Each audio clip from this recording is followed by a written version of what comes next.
Hi అండి, అందరికీ నమస్కారం. నేను మీ వాణిశ్రీని. ఈరోజు స్టోరీ వచ్చేసి డబ్బు గురించి అండి. అంటే ఒక ఇంట్లో అన్నదమ్ములు ఏ విధంగా పెరుగుతారు, వాళ్ళ అభిప్రాయాలు, వాళ్ళ ఆలోచనలు ఏ విధంగా ఉంటాయి అనే దాని మీద కాన్సెప్ట్ అండి. ఇందులో మంచి మోరల్ వాల్యూ కూడా దాగి ఉంది. ప్రతి ఒక్కరు కూడా కొంతమంది ఇలా ఆలోచిస్తారు, కానీ మనము ఏ విధంగా ఆలోచించాలి, మన మైండ్ని మనం ఏ విధంగా పాజిటివ్గా బిలీవ్ చేయాలి అనేది ఇందులో మనం తెలుసుకోవాలండి. కొంతమంది చాలా నెగిటివ్గా ఆలోచిస్తారు, నెగిటివ్ని ఎక్కువగా బిలీవ్ చేస్తారు. కానీ మనం ఎప్పుడు కూడా పాజిటివ్ని బిలీవ్ చేసుకుంటూ ముందుకు సాగితే మాత్రం జీవితం చాలా అద్భుతంగా ఉంటుందని నేను చెప్పగలనండి. కాబట్టి మనం స్టోరీలోకి వెళ్ళిపోదాం. ఇక్కడ ఒక ఇంట్లో ఒక ఇద్దరు అన్నదమ్ములు.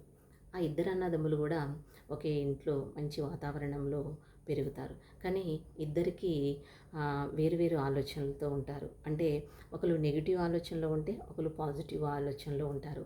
పెద్దవాడు మాత్రము ఎప్పుడు కూడా డబ్బు సంపాదిస్తే డబ్బు మీద నెగిటివ్ ఆలోచనే ఉంటుందన్నమాట.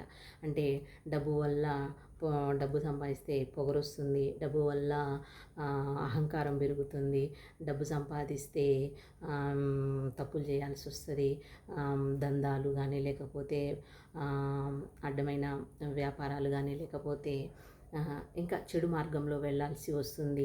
డబ్బు వల్ల మన దగ్గర డబ్బు ఉంటే చుట్టాలందరూ కూడా మన దగ్గరికి వచ్చి మన తీసుకుంటారు, మనని వాడుకుంటారు. డబ్బు వల్ల చాలా ప్రమాదం ఉంది, డబ్బు సుఖాన్ని ఇవ్వదు, డబ్బు టెన్షన్ ఇస్తుంది, డబ్బు వల్ల ఇబ్బంది తప్ప డబ్బు వల్ల మనశ్శాంతి ఉండదు అనే ఒక అభిప్రాయంతో పెద్దవాడు ఉంటాడు. అతని సబ్కాన్షియస్ మైండ్ కూడా అదే విధంగా ఆలోచిస్తూ ఉంటుంది.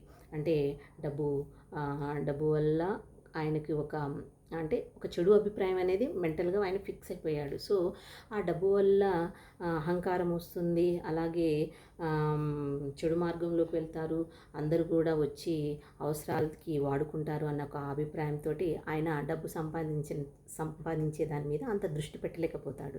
చిన్న చిన్న వ్యాపారాలు చేసే అవకాశం వచ్చినా కూడా సంపాదిస్తే ఇలాంటి ప్రాబ్లమ్స్ వస్తాయి, అందుకే ఎందుకు డబ్బు సంపాదించాలి, నాకు డబ్బు అవసరం లేదు అనే విధంగా నా ధోరణిలో ఉంటాడనమాట. ఆ విధంగా ఒక వ్యాపారాలు చేయాల్సిన అవసరం వచ్చినా కూడా చేయకుండా అలానే ఉంటాడనమాట. అలా ఉండడం వలన ఆయన ఒక పేదరికంలోకి వెళ్ళిపోయి అప్పులతో మునిగిపోయి జీవితాన్ని చాలా దీనంగా గడపాల్సిన పరిస్థితి వస్తుంది.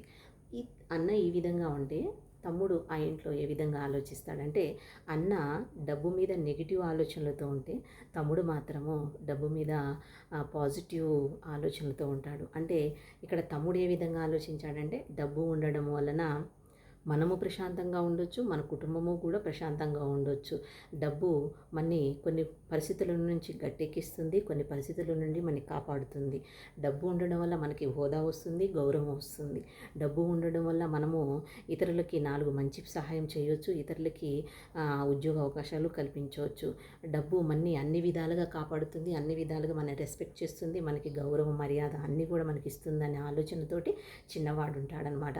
అదే పాజిటివ్ కార్నర్ తోటి మంచిగా ఆలోచించి చిన్న చిన్నగా వ్యాపారం సాగించి మంచి బిజినెస్ మ్యాన్గా మంచి పెద్ద పెద్ద సంస్థలని స్థాపించి బాగా డబ్బు సంపాదిస్తాడు. బాగా డబ్బు సంపాదించిన తర్వాత నలుగురికి చేయూతనిస్తాడు, నలుగురికి ఉద్యోగాలు ఇస్తాడు.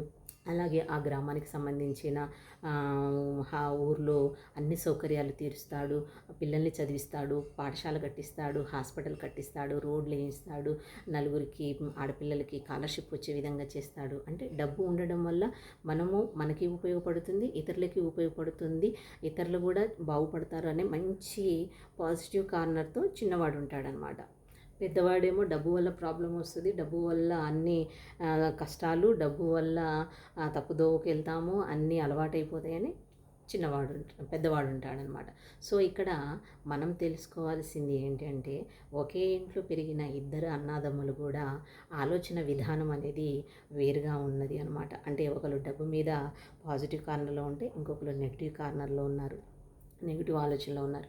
ఏది ఏమైనా కూడా డబ్బు అనేది మనకి స అవసరమేనండి ప్రతి ఒక్కరికి కూడా. అది లేకుండా అయితే ముందుకెళ్ళలేం. సో, మనం పాజిటివ్ కార్నర్‌తో ఆలోచించి మనం సంపాదించేది సక్రమంగా, న్యాయంగా సంపాదించి మనకి ఉపయోగపడి, నలుగురికి ఉపయోగపడేలా ఉంటే డబ్బు ఎవరికైనా అవసరమేనండి. అంతేలే గాని డబ్బు మీద నెగెటివ్ ఆలోచనలు ఉంచుకొని నేను సంపాదించాను అని ఉంటే ఆయన అక్కడే ఉంటాడు. పేదరికంలో కూరుకుపోయి ఉంటాడు.